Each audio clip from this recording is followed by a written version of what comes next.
If you are an employer, you need to be aware about a case that's been reported there this week from the Workplace Relations Commission, especially if you're an employer who at any time is considering making an employee redundant.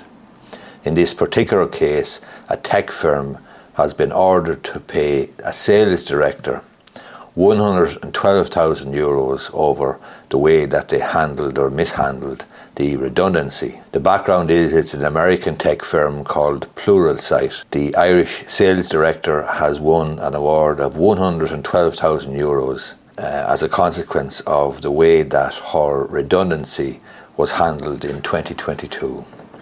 The WRC made the award on foot of a complaint under the Unfair Dismissals Act 1977 against Pluralsight Ireland Limited, and the employee in question is a lady called Grania Sherlock. She had climbed the ranks at the US headquartered educational technology firm since joining in Dublin in 2019. She was promoted to a management role in its global SME small or sales team in April 2021, and she became the medium-sized and small business director a year later. The post had a base salary of €94,800, and then there was performance-related bonuses and commission. The management of the company made what they described as a difficult decision to restructure and reduce its staff by a fifth in 2022. And this affected 254 workers in the United States and 9 in Ireland. The WRC heard that the announcement in December 2022 that Ms. Sherlock's job and all the Europe-based sales teams would fall under the Dublin commercial team. The position of Ms. Sherlock was that the process to make her redundant was basically contrived and manipulated to ensure that she was selected for redundancy.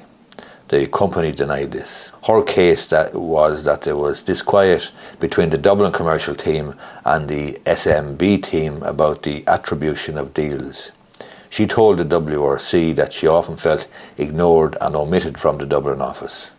There was an announcement then in December 2022 that Miss Sherlock's job and all the Europe-based SMB sales teams would fall under the Dublin commercial team, and that only 5 of the 8 remaining leadership roles would be kept on in the combined team in the year ahead. The company's position was that it denied the selection process had been tailored to suit the candidates he wished to retain. So the allegation here is that the selection of this lady, Miss Sherlock, was unfair, and the process was essentially a stitch up or a fit up or a contrivance to identify her for redundancy. The company's vice president of Revenue, Strategy and Operations gave evidence that the redundancy process was no different from previous restructures, although it was bigger and on a global scale. The employee claimed that the process was biased. The company's vice president denied this and said it was completely objective. The company's legal team put forward the argument that the company had faced significant economic challenges in 2022, which demanded job cuts, and had carried out a legitimate redundancy process. The Workplace Relations Commission adjudicator found that there was a lack of clarity about what individuals were involved in the decision to bring the company's SMB sales team into its commercial function. She added that she was not satisfied with the objectivity of the selection criteria, specifically the 80% weighting given to interviews with those at risk compared to 20% on past performance.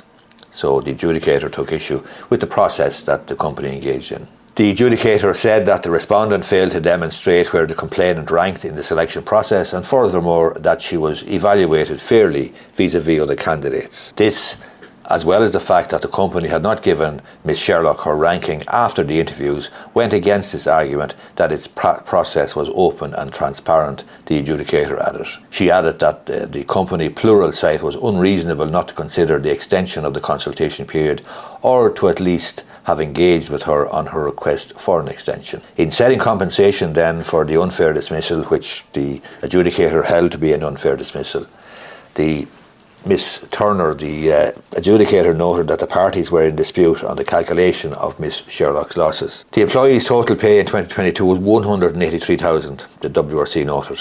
Her base salary was $94,800, where a further $62,200 commission on the basis of reaching her sales figures. The adjudicator was also asked to consider cash equity payments in calculating Miss Sherlock's losses, as well as a bonus payment of €20,000, which was awarded in 2022, and that was to fall payable in March 23 and 24. Miss Sherlock's lawyers also argued that she'd lost out on stock options, which would have been made available to her in a series of 4 annual tranches starting in April last year. The adjudicator found that Miss Sherlock's efforts to secure new work were reasonable and wrote that she would hold the company liable for the employee's financial loss for a period of 13 months from February 2024 to March 2024. That should read from February 2023 to March 2024 on the basis of the worker's base salary plus commission. The adjudicator deducted 15 weeks' pay to account for a period where Miss Sherlock had been in a probationary role in 2023, and also applied a 50% reduction over the final 5 months of the calculable period, taking the view that Miss Sherlock's effort had not shown as dedicated and consistent an effort as immediately after her redundancy, just to get a new job. However, she did conclude that Miss Sherlock could claim the 20 grand bonus and a cash equity payment from 23 worth 6,775, but not the stock options. The total award in the case was €112,000. So here's a case of redundancy going badly wrong for the employer. Obviously, the employee lost her job, but she brought a claim for unfair dismissal. She was basically saying either it was a sham redundancy or an unfair selection process, and that she was basically unfairly selected, that it wasn't transparent, and that she wasn't given the marking, etc., arising from her interviews and her application to stay on, and the company was unreasonable in not allowing an extension of the consultation period which Miss Sherlock requested. Bottom line is €112,000 is what she's been awarded, and that will be taxable, I would have thought, because it's under the Unfair Dismissals Act. Nevertheless, it's a significant amount of money, and that's a warning, I suppose, to employers that they need to engage not just in a process, but in a fair process, in a process that can be stood over and justified and can be shown as transparent at the end of the day if it's challenged. That's the key thing.